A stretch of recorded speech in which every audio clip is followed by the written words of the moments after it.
You are about to hear another episode of The Deerslayer, dramatized and directed by Charles Frederick Lindsley.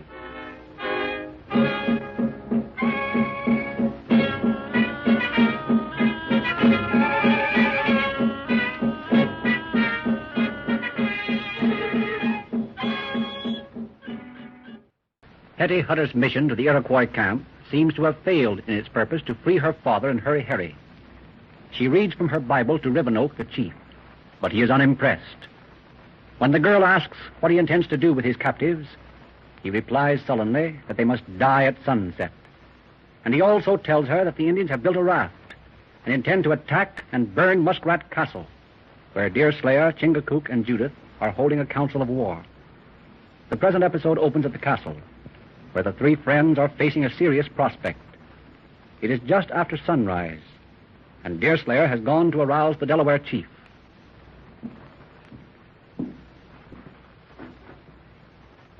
I've brought you some white man's clothes, Chief.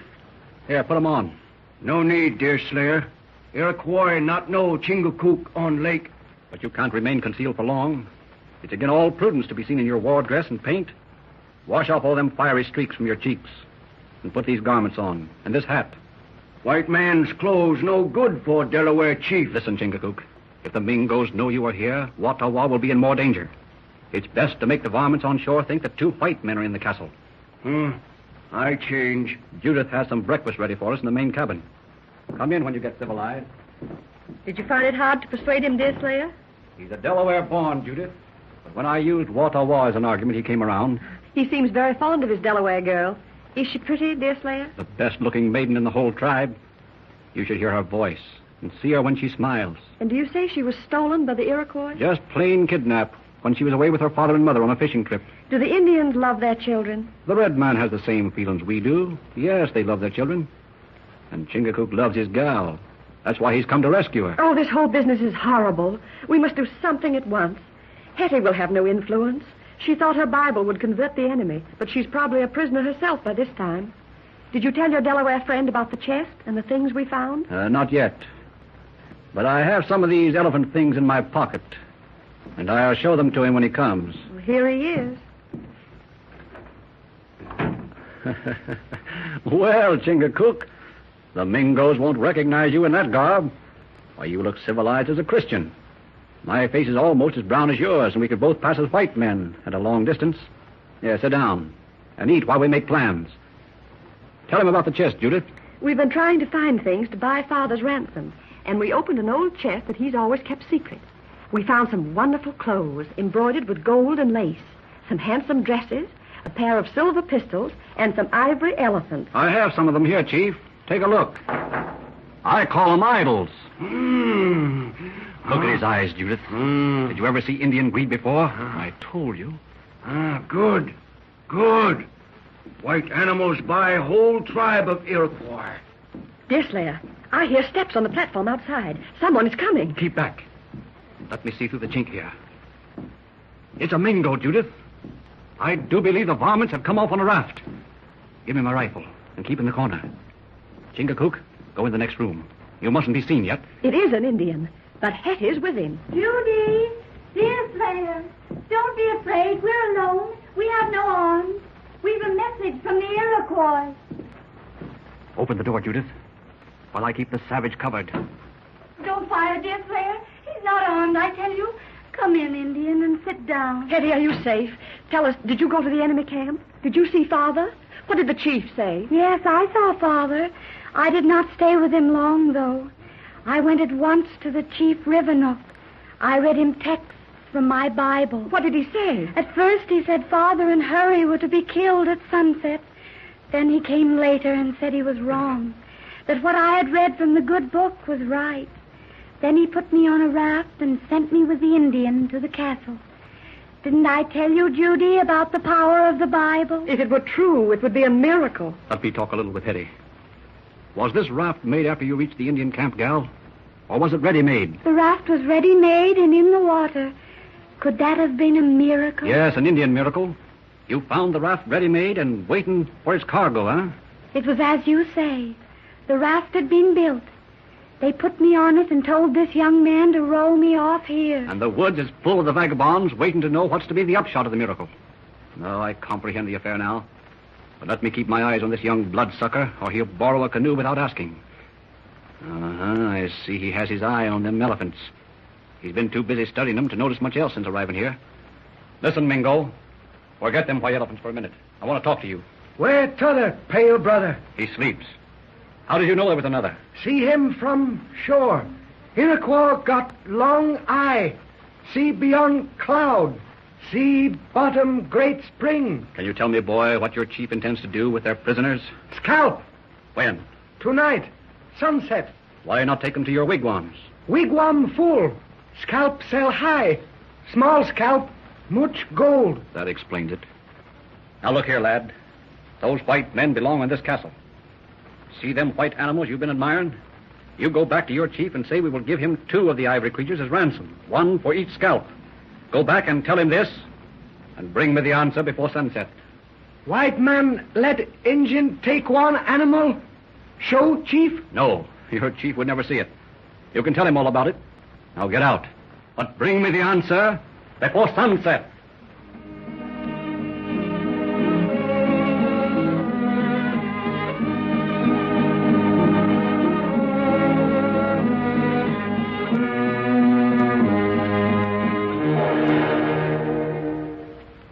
Do you think the Iroquois chief will come out to bargain with you, Deerslayer? No doubt of it. Did you see that young Indian's eyes glitter as he looked at those ivory elephants? The tale he'll tell to old Rivenoak will bring him out all right. You've been watching the shore now for a long time. Do you see any sign of their leaving? Not yet, but I expect to any time now. Hetty, Chingachgook here is very anxious to get some information from you. He's not much of a talker. But I'm going out onto the platform with this spyglass and leave him alone with you. Tell him about his sweetheart. I'll call when the Redskins put out from the shore. Your name is Chingachgook? Chingachgook. You are the great serpent of the Delawares? Chingachgook. That's a great serpent. Deerslayer tongue. Chingachgook. That's what Hist called it. Hist? You mean Watawa? Watawa or Histo-Hist. I think Hist is prettier than Wah, so I call her Hist. Wa very sweet in Delaware ears. She sing like bird. You hear her sing? I did. What she sing most? How she look? Often she laugh? She sang Chingachgook oftener than anything else. You have a message from her, Delaware. I'll tell it to you. I hope these logs haven't ears. Hist told me to say this. You mustn't trust the Iroquois. Then she says, there is a large, bright star that comes over the hill about an hour after dark. And just as that star comes in sight, she will be on the point where I landed last night.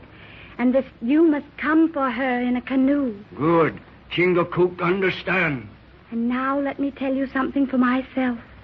When you marry Hist, you must be kind to her and smile on her and not be cross as some of the chiefs are with their squaws. Always good to Wa. Too tender to twist hard, else she break. Go to Deerslayer now. Shh. Deerslayer, come.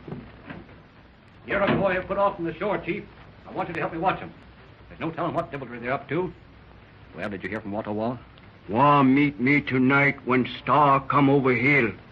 You help me rescue? That's what I came here for. This battle for Hutter's just an accident. Maybe I go myself. Give me strange beast.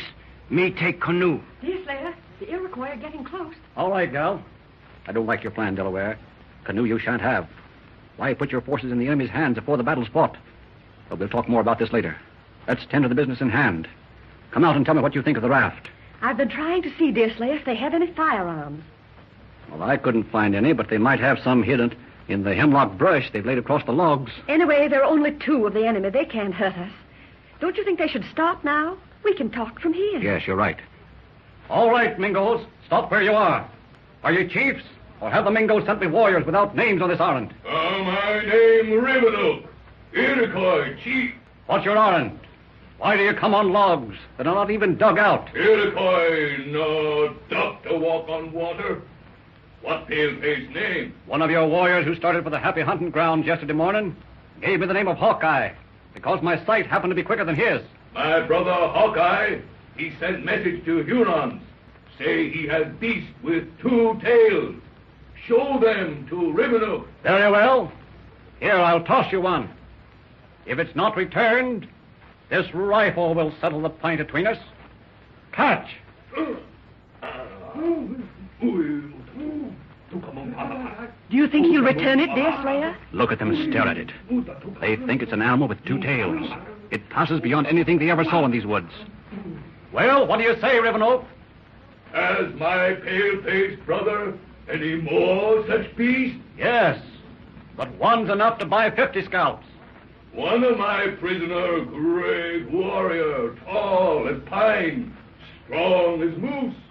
Other prisoner very wise, king of this lake. I know, but a beast with 2 tails is worth 2 such scalps. But my brother has another beast. He will give 2 for old father. No, it's beyond all reason. 1 beast is enough. Rivenoak will not trade with Paleface. 2 scalps worth more than 1 beast. Here, take beast. We go back to shore. Oh, Deerslayer, tell him you'll give him 2. We don't want them. They're going back. Quick, tell him 2. Not yet, Judith. I think that when he has reconsidered, he will... Deerslayer, be on your guard. I can see rifles underneath the hemlock brush. And the other Iroquois is loosening them with his feet.